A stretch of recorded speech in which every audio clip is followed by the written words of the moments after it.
Indian army terrier cyber quest 2025ను ఏ నగరంలో నిర్వహిస్తున్నది? న్యూఢిల్లీ. ఇండియన్ ఆర్మీ యొక్క territorial army, IIT Madras, Indian army research cell మరియు సైబర్ పీసులతో కలిసి న్యూఢిల్లీలో Indian army terrier cyber quest 2025ను నిర్వహిస్తుంది. Artificial intelligence, machine learning, quantum computing మరియు డ్రోన్ టెక్నాలజీని ఉపయోగించి ఆధునిక రక్షణ సవాలును పరిష్కరించడానికి ఈ కార్యక్రమం విద్యా సంస్థ, పరిశ్రమ మరియు ప్రభుత్వాన్ని ఏకం చేస్తుంది.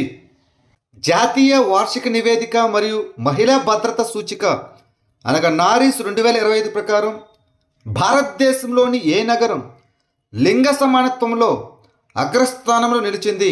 కోహిమా, నాగాలాండ్ రాష్ట్రం. కోహిమా, విశాఖపట్నం, భువనేశ్వర్, ఐజ్వాల్, గ్యాంగ్టక్, ఈటానగర్ మరియు ముంబైలు దేశంలో మహిళలకు అత్యంత సురక్షితమైన నగరాలుగా నిలిచాయి. ఇవి తరచుగా అధిక లింగ సమానత్వం, మౌలిక సదుపాయాలు, పోలీసింగ్ లేదా పౌర భాగస్వామ్యంతో సంబంధం కలిగి ఉన్నాయి. అయితే పాట్నా, జైపూర్, ఫరీదాబాద్, ఢిల్లీ, కోల్కతా, శ్రీనగర్ మరియు రాంచీలు అత్యల్ప స్థానంలో నిలిచాయని జాతీయ వార్షిక నివేదిక మరియు మహిళా భద్రతా సూచిక 2025 తెలిపింది. 2025 జాతీయ క్రీడా దినోత్సవం యొక్క ప్రధాన ఇతివృత్తం అనగా థీమ్ ఏమిటి? శాంతియుత సమాజాలను ప్రోత్సహించడానికి క్రీడలు. క్రీడా దిగ్గజాలను గౌరవించడానికి మరియు శారీరక దృఢత్వాన్ని ప్రోత్సహించడానికి భారతదేశం ఆగస్టు 29న మేజర్ ధ్యాన్చంద్ పుట్టినరోజున జాతీయ క్రీడా దినోత్సవాన్ని జరుపుకుంటుంది. ఇక 2025 యొక్క థీమ్ వచ్చి శాంతియుత సమాజాలను ప్రోత్సహించడానికి క్రీడలు అనగా sport to promote peaceful societies. ఈ వేడుక ఫిట్ ఇండియా మిషన్ సహకారంతో 3 రోజుల దేశవ్యాప్తంగా జరుగుతుంది. వైబ్రెంట్ విలేజెస్ ప్రోగ్రామును ఏ మంత్రిత్వ శాఖ అమలు చేస్తుంది? హోం మంత్రిత్వ శాఖ, the ministry of home affairs. Vibrant villages programme అనేది 2022-23 నుండి 2025-26 వరకు నడుస్తున్నటువంటి కేంద్ర ప్రాయోజిత పథకం.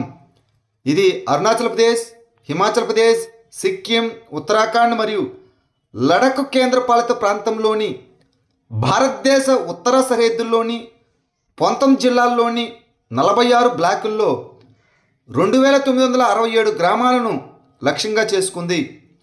వలసలను ఆపడం, సరిహద్దు భద్రతను బలోపేతం చేయడం మరియు ప్రజలు స్వస్థల గ్రామాలలో ఉండేలా ప్రోత్సహించడం దీని యొక్క లక్ష్యం. వైబ్రెంట్ విలేజెస్ ప్రోగ్రామును కేంద్ర హోంమంత్రిత్వ శాఖ అమలు చేస్తుంది. ఇటీవల టోల్ ప్లాజా కార్మికుల పిల్లల విద్యకు మద్దతు ఇవ్వడానికి ప్రాజెక్ట్ ఆరోహణ్ను ఏ సంస్థ ప్రారంభించింది?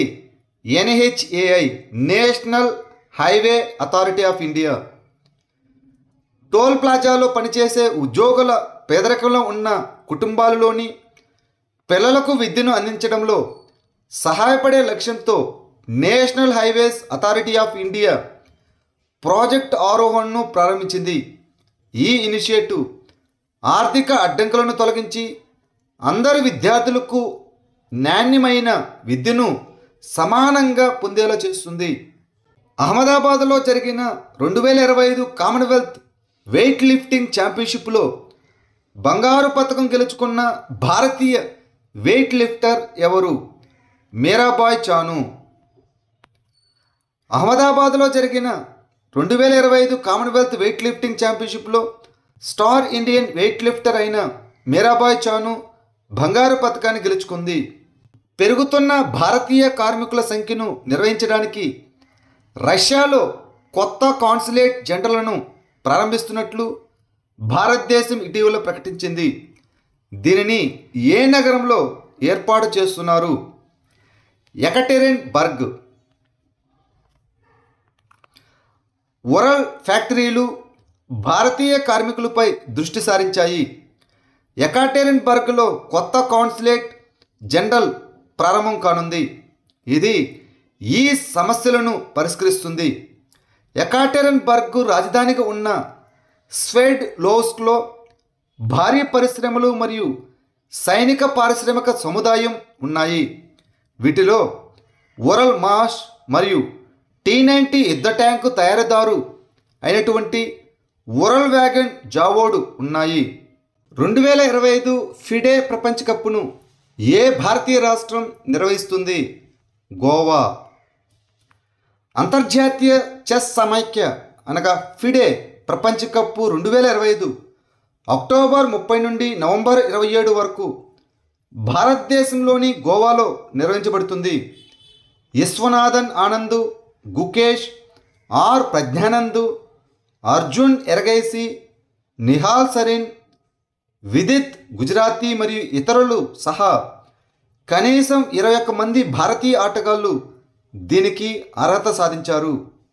మాంసాహార పరాణజీవి అయిన న్యూ వరల్డ్ స్క్రూ వార్మ్ మానవుల్లో మొదటిసారిగా ఎక్కడ నిర్ధారించింది? United States of America.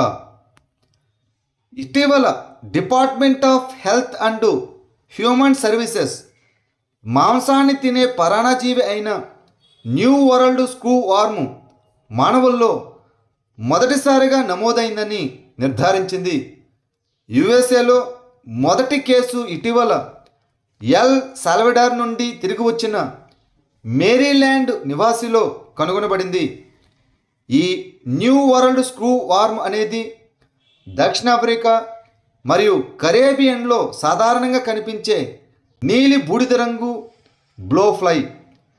నయం కాని గాయాలు, రక్తస్రావం, దుర్వాసన మరియు కదలిక వంటి లక్షణాలు ఉన్నాయి. ఇటీవల ప్రధానమంత్రి నరేంద్ర మోదీ భారతదేశపు మొట్టమొదటి made in India battery electric vehicle అయిన ఈ విటారాను ప్రారంభించారు. దీనిని ఏ కంపెనీ అభివృద్ధి చేసింది? మారుతి సుజుకి.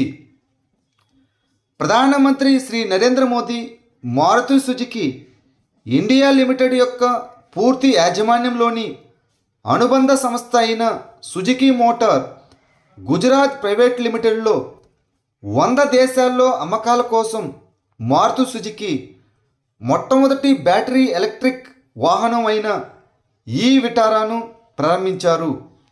భారతదేశం ప్రారంభించిన ప్రపంచంలోని అతిపెద్ద ఆర్థిక చేరిక ఇనిషియేటివ్ పేరు ఏమిటి?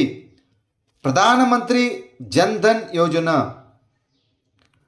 ప్రధానమంత్రి జన్ ధన్ యోజన ఆగస్టు 28, 2025 నాటికి ప్రపంచంలోని అతిపెద్ద ఆర్థిక చేరిక కార్యక్రమంగా 11 సంవత్సరాలు పూర్తి చేసుకుంది.